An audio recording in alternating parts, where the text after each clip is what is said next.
how to create a new location on Facebook.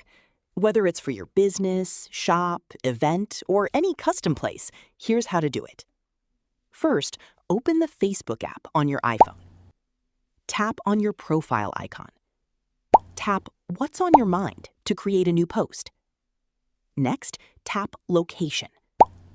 In the search bar, type the name of the location you want to create. After that, select the location. You can use your current location or search for a city and choose where you want the place to be created. Tap on Next.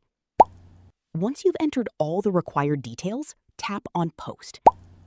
Facebook will create the new place and you can immediately check into it or use it in your posts. And that's it. You've successfully created a new location on Facebook. If this tutorial helped, don't forget to like the video, subscribe, and check out more Facebook tips and tutorials.